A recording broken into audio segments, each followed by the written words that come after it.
कहानी राजा विक्रमादित्य का रहस्यमय गुफा। बहुत समय पहले एक समृद्ध और शक्तिशाली राज्य था जिसका नाम था कंचनपुर। इस राज्य के राजा विक्रमादित्य का शासन न केवल पूरे क्षेत्र में प्रसिद्ध था, बल्कि उसकी न्यायप्रियता और साहसिक फैसलों के लिए वह दूर दूर तक जाना जाता था। लेकिन एक रहस्य था जो राजा के जीवन में हर दिन नए सवाल खड़े करता था। यह रहस्य एक गुफा से जुड़ा था जो कंचनपुर के सबसे घने जंगल में स्थित थी। लोग कहते थे कि वह गुफा किसी अजीब शक्ति से भरी हुई थी और जो भी अंदर गया वह कभी वापस नहीं आया। राजा विक्रमादित्य के दिल में इस गुफा के बारे में जानने की प्रबल इच्छा थी, लेकिन उसके साथ एक डर भी था। लोग कहते थे कि वहाँ कोई खजाना नहीं, बल्कि एक भयंकर प्राचीन श्राप छिपा हुआ था।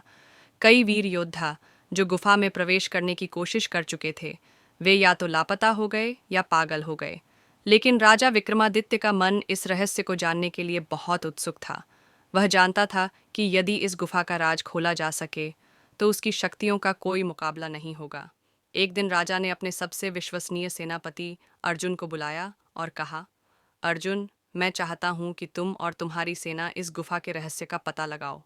अर्जुन ने राजा की बात सुनी और उसे समझाया, महाराज, लोग इस गुफा से डरते हैं क्योंकि जो भी अंदर गया वह कभी वापस नहीं लौटा। यह एक खतरनाक कार्य है। राजा विक्रमादित्य ने दृढ़ निश्चय के साथ कहा, मैं जानता हूँ, लेकिन अगर हम डर से भागते रहें तो हम कभी सत्य को नहीं जान पाएंगे। मैं चाहता हूँ कि तुम इस गुफा के रहस्य को जानकर लौटो। अर्जुन और उसकी सेना ने गुफा की ओर यात्रा शुरू की। वे कई दिनों तक जंगल में भटकते रहे, लेकिन गुफा का कोई पता नहीं चला। तभी एक रात, जब चांदनी रात में घना अंधेरा था, अर्जुन को जंगल के बीच एक चमकती हुई रोशनी दिखाई दी। वह तेज कदमों से उस ओर बढ़े और एक गहरी गुफा के मुहाने तक पहुंचे। गुफा के बाहर एक प्राचीन पत्थर पर लिखा हुआ था, जो भी अंदर जाएगा वह केवल अपने दिल की सच्चाई को देखेगा। अर्जुन ने यह पढ़ा और गुफा में प्रवेश किया। अंदर एक अजीब सी खामोशी थी। हर कदम पर गुफा की दीवारों से एक हल्की सी आवाज आती, जैसे कुछ सदियों पुरानी बातें हो रही हों। अचानक अर्जुन ने देखा कि गुफा के अंदर एक प्राचीन वेदी पर एक लाल रत्न रखा था। वह रत्न किसी मंत्र जैसा महसूस हो रहा था, जैसे वह किसी शक्तिशाली शक्ति का प्रतीक हो। अर्जुन ने वह रत्न उठाने की कोशिश की, लेकिन जैसे ही उसने उसे हाथ लगाया, गुफा में एक डरावनी आवाज गूंज उठी, तुमने मेरी नींद में खलल डाला है अर्जुन। अर्जुन ने चौंक कर चारों ओर देखा, लेकिन वहां कोई दिखाई नहीं दिया। अचानक एक धुंधला आकाश प्रकट हुआ और उसके सामने एक भयंकर आकृति उभर कर आई। वह आकृति किसी पुराने समय की देवी की तरह प्रतीत हो रही थी, जिसकी आंखों में अग्नि जल रही थी। तुमने इस गुफा का रहस्य उजागर किया है न, देवी ने कहा, लेकिन तुम्हारे पास यह शक्ति रखने का साहस है या नहीं, यह तुम पर निर्भर करता है।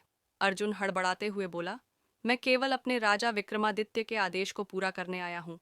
मैं यह शक्ति नहीं चाहता, मैं केवल सच्चाई जानना चाहता हूँ। देवी की आंखों में एक मुस्कान आई और उसने कहा, तुमने सच्चाई की राह चुनी है अर्जुन। इस गुफा में सिर्फ वही लौट सकते हैं जो अपने दिल की सच्चाई से गुजरते हैं। तभी गुफा की दीवारों में दरारें पड़ने लगीं और एक तेज प्रकाश से गुफा भर गई। अर्जुन ने देखा कि वह रत्न अब उसकी मुट्ठी में समा चुका था। जब वह रत्न को बाहर लाया तो उसकी पूरी सेना ने देखा कि अर्जुन पूरी तरह बदल चुका था। उसकी आंखों में अब एक नई चेतना थी और उसका चेहरा दृढ़ता से भरा हुआ था। राजा विक्रमादित्य ने अर्जुन से गुफा का राज पूछा तो अर्जुन ने कहा, महाराज, वह गुफा केवल सच्चाई के रास्ते पर चलने वालों को ही दिखती है। वहाँ कोई खजाना नहीं, बल्कि हमारी खुद की शक्ति छिपी हुई है। जो हम अपने दिल से चाहते हैं वही हमें मिल सकता है। राजा विक्रमादित्य ने मुस्कुराते हुए कहा, तो यह था उस गुफा का रहस्य। हमारी सच्ची शक्ति हमारे भीतर ही है। यह कहानी अब खत्म होती है, लेकिन क्या अर्जुन की यह शक्ति राज्य के लिए एक नई शुरुआत होगी? क्या राजा विक्रमादित्य इसका सही इस्तेमाल कर पाएंगे? यह रहस्य अभी भी बना हुआ है।